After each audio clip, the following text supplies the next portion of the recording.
This is the Besotted Pride of West London podcast, and we're coming to you on a down day in the World Cup. There's no football today, so we thought, myself and my buddies, my chums, my housemates, my flatmates here in Qatar, we decided to take a little day out and go to a place called Qatari. Qatari is actually, it's like a little, what's it called? It's like a cultural village in Doha. It's on the eastern coast between West Bay and the Pearl. It was opened about about 12 years ago, 2010 I think it was, and what it is, it showcases, the cultural side of Qatar. It's got a, film festival there, it had a film festival there, and it's got different sides of Qatar as well, but also it's got a music studio there, and the music studio was opened by my good mate Maz, and I remember he spoke to me in Tokyo quite a few years ago now. It's probably about 12 or 13 years ago, I can't even remember how long ago it was, but he told me that he was going to move to Qatar in a few years' time, and I was thinking, yeah, right, Maz, sure you are. And he did. He moved to Qatar. They built a studio which is based at a studio in London. He'll talk all about it in this little clip here, and he's been out here ever since. So I've come out to Qatar and I've caught up with Maz, and Maz is giving us the lowdown on the music industry, why he's moved out to Qatar, and a little bit more about the culture of Qatar. Check out the interview right here.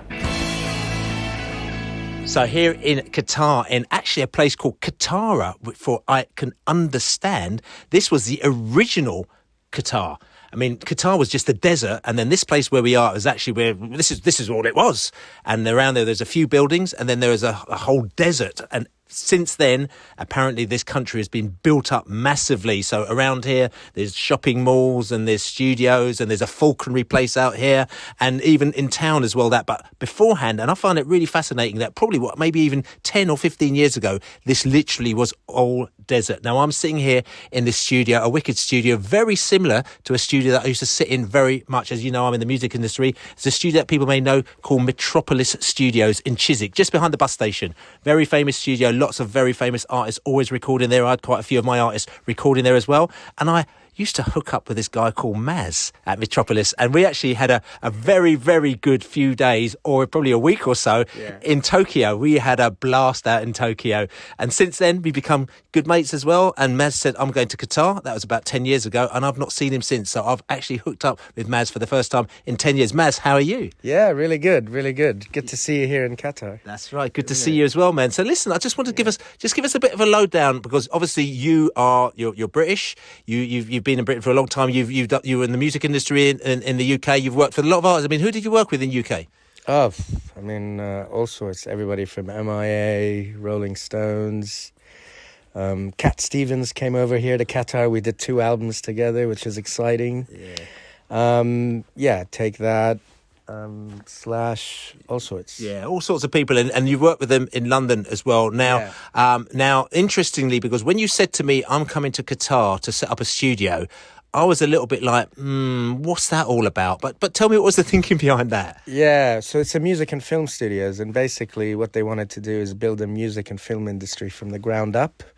So by having a place like this, you get local artists to start recording their stuff, and you start building a kind of a scene, from the grassroots up. And why do they ask you? That's the question. Well, they used to come to Metropolis. A lot of people from the region used to come over to Metropolis and record, mix, master. It was very popular. So this is how we got to know them. And the Qataris loved Metropolis, and they said, we'd really love to have you guys manage and build the studio here in Qatar. So we came over. All right. So, so you come over. So in effect, you come over here, your family's over here, everybody's over here. How different is it? Because for me, it is quite different, isn't it? Oh, it's completely different. But the weather is good, so you're not going to complain about that. It is different. I mean, obviously in the UK, it's really, there's a lot of culture. There's a lot of, theatre, art, music. I mean, you miss sometimes a bit of that, even though you do have it here, but at a much smaller scale. You meet a lot of people from different nationalities here, so that's been really good. And it's really exciting to be part of something that's starting from a blank canvas, so that was kind of a bit of a change. But obviously, I'll always miss back home, right? Yeah, of course we will. I mean, and obviously you started as a blank canvas, so you've come here, you've built this studio, which is a replica of your studio back in London, isn't it? Yeah, it's kind of close to it. And then they've also got a European orchestra living here full time. So this studio has an orchestral recording studio as well. So, you know, we tried to get into games music and stuff. People who couldn't go to Prague, they started coming here. So, yeah. Yeah, there's some interesting things going on. Some interesting things, and this studio, like I said to you, you basically built it from roots, from day one. So you must have seen things grow, because like I said to you, I'm looking around here. We've walked through the corridors and we've seen all the sort of plaques and sort of kind of the shields, really and we've seen all the sort of kind of the records on the side here. And these are old people that you've been working with over a period of time. You mentioned a few of the people, but in this building, as I'm saying to you, just here in this building. That's what I'm saying to you, that you've been working in this building, which means that you have done a lot of music work. I mean, this is like one of the kind of busiest studios, if not the busiest studios, in the Middle East, in this area? Well, I mean, there's no studio like it in the Middle East. Usually you find this in LA, London, you know. So this is kind of the biggest facility in the Middle East, yeah. And just to say... But there's a lot of music in the Middle East. I mean, it's like an untapped market. Because if you think about North Africa, the whole Middle East, you've got a good 300, 400 million people. So there's, you know, music coming out of Morocco, Egypt. And we're not talking about traditional music. There's a big hip-hop scene in Saudi. Saudi now just did Middle Beast, you know, that festival with 12 stages, 700,000 people. I just came from that. DJ Khaled was there. I mean, it was unbelievable what's happening. I mean, so there is a flourishing music scene, but it's untapped because they don't have the infrastructure of publishing and all that. But that's coming in now, you know? Yeah, and obviously you know that as well, because obviously the record label I had was, and this was like 10, 15 years ago, we were doing that whole, I hate to use the word world music, because it was a mixture of the fusion of hip-hop and R&B and Bhangra and everything, and we were doing that from 15 years ago, and it was blowing up now. Bhangra and hip-hop, they've got that here with the Arabic and the English. They mix it up, you know? So... yeah, so there's a lot going on in the region as well. Yeah, which is all good. So now we're here for the World Cup. We're very excited about the World Cup. Yeah, we've been talking about the World Cup, you and me, from time, because obviously I knew you were out here. Right, on WhatsApp. That's right. We're saying, look, Maz, give me the SB. What's going down? You know, Supreme Committee and all these other people kind of like, you know, just let us know what the score is, because we're getting one story in the UK, but you live out here. And like I said to you, for me here, it's always good to hear all sides of the coin. Let's twist the coin and let's hear both sides. Now, for you out here, I mean, what is the score? Because I know there's been a lot of negativity about this area here, and I know that people in Qatar have felt a little bit kind of uncomfortable and a little bit even nervous about the World Cup coming here because of the focus on their country and a negative focus. Is that right? It's not so much that. I mean, God, I mean, where do you start with that? You know, I mean, the way they're looking at it, the Qataris, it's not just the World Cup in Qatar. It's the first time a World Cup happens in a Middle Eastern country. And this is why they are even saying, look, they're saying this is for the Arab world. They're not saying this is just us, you know, Qatar. So I think this is a very exciting thing. With the negative media, I think it is a bit over the top. And I think a lot of these people have never been here. They haven't seen it. Every country has its problems, you know, like we were saying before. I mean, Russia has its problems. It's illegal to be gay in Russia. You know, Brazil has its problems if you look at the favelas and all this. So it's interesting you were talking about the corruption, and you were talking about the phones which are built in China. People are tweeting this criticism on a phone built in China for iPhone, you know, and that's, I mean, they're paying them $1. What is it? $1 a day or $1? I don't know, a week. So I mean, yeah, okay, there are problems, but I think the Qataris have done incredible setup with this World Cup, and I think they're going to focus on sports moving forward. You know, they're probably going to get the Olympics. They already got the Asia Games now. And this is what's going to differentiate it from Dubai, like what we were talking earlier. So this will become like a place to host sports because of the infrastructure. That's right.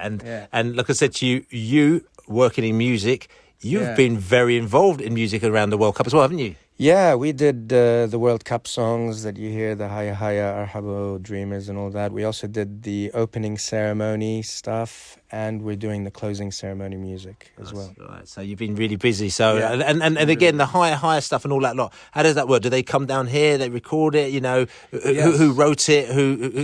Yeah. So Red One, the producer, Red One wrote it. So he's talking about Red One. Oh, Red. So Red One.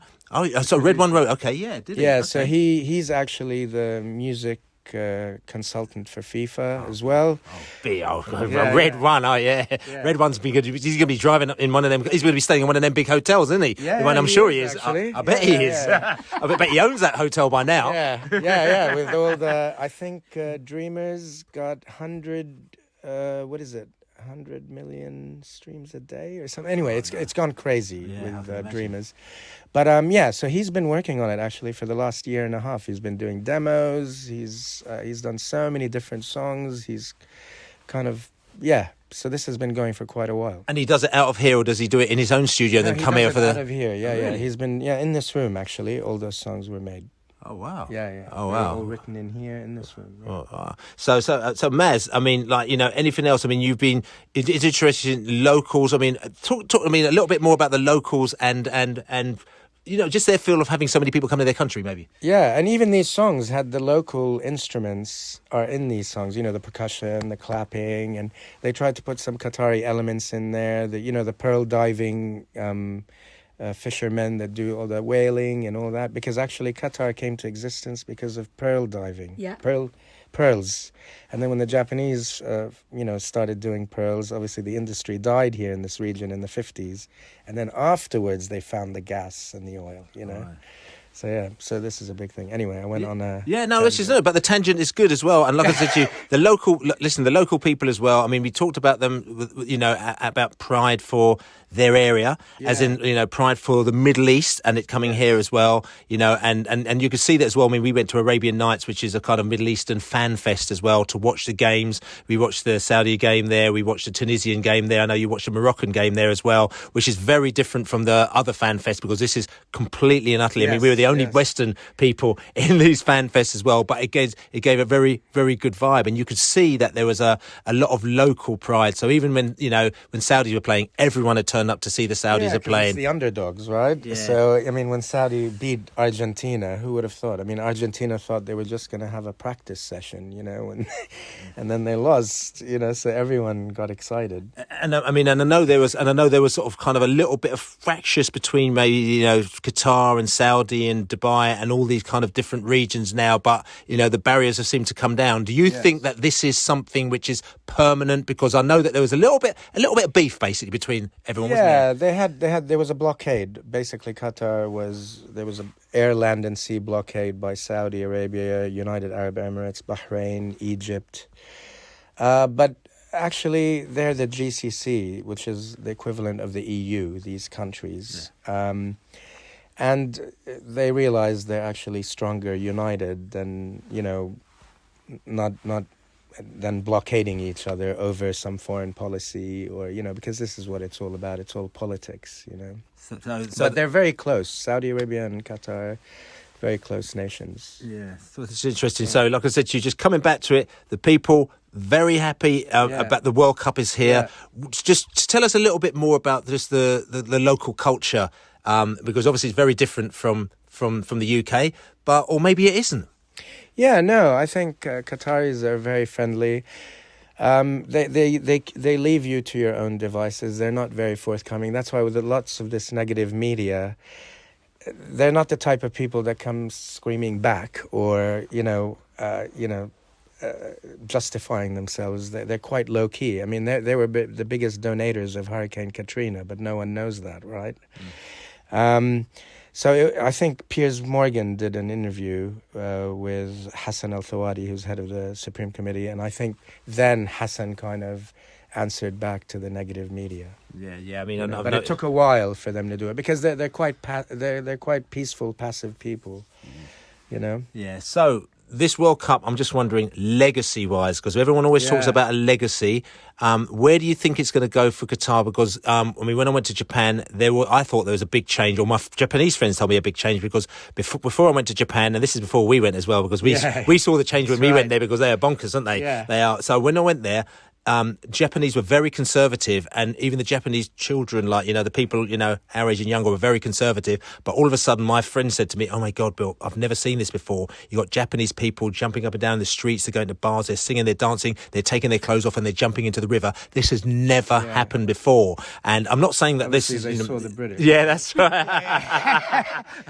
And I'm not saying that's the big key change, but it's almost like you get a change where you get a lot of people from the country who come in, and all of a sudden it kind of changes, and it's almost like the Japanese opened themselves out and became much more open after that World Cup. Yes. In a way, and when we went there, when you go out, people, even if they couldn't speak a word of English, they were just trying to speak to you, trying to help you to go out. They'll meet you in bars, and they're excited to be with you, and it's a really, really great place. Same here. Yeah. Exactly same thing as you said about Japan, because actually this World Cup, because there was a very conservative society, very conservative culture, it's opened it up, and it's given them exposure to different nationalities, especially during the cup. Look at this Croatian girl that's running around, and so they've seen different things that they haven't seen before, and even the younger generation, because there's a very big young generation here.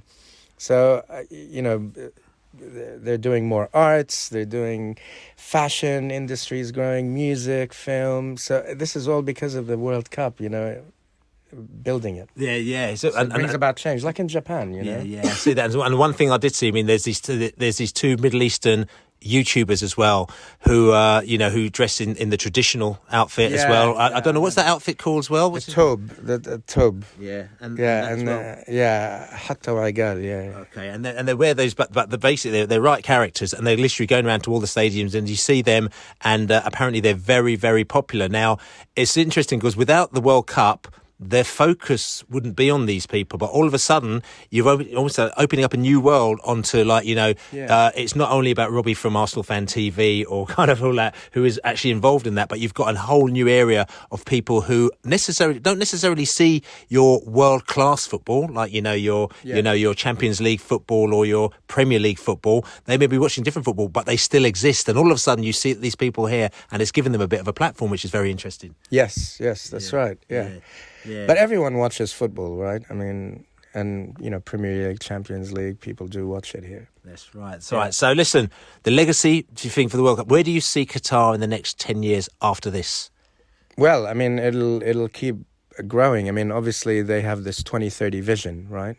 And the 2030 vision is, in case the gas runs out or whatever. So they're working towards another. How do you describe it? I don't know how you describe it. But anyway, they will keep hosting these sporting events, and, it'll be like the post-carbon era, So, and you're going to stay out here? Are you coming home with the cup? Yeah, that's what I'm waiting for, actually. Yeah, you're going to come home. You're going to carry it home yourself, are you? See you in a few weeks. Yeah, okay, right, mate. We'll see you. All right, Maz, thanks very much. Okay, nice one. Thank you. So that was really interesting. Listen to Maz, who lives out here in Qatar. And he was talking about his studio, the Qatari studios in Qatar. If you want to check out more podcasts, check us out on prideofwest.london. Don't forget to subscribe on all good podcast channels and write us a review if you like what's going on. Like I said to you, we are a Brentford podcast, but we do all sorts of stuff there. And we've been doing lots of podcasts from the World Cup. If you like this one, or if you like the previous one, if you like anyone, go and listen back to all our podcasts. We've got quite a few podcasts now from the World Cup, and we'll be trying to do one at least every other day from the World Cup. So, like I said to you, my name is Billy Grant, and I am here in Qatar. Like I said to you, write us a review. Also, buy us a beer if you like what we're doing, besotted.com/beer. My name is Billy Grant. Thanks very much for listening. I'll be coming back to you on prideofwest.london with more podcasts from Qatar. Make sure you check them out. See ya.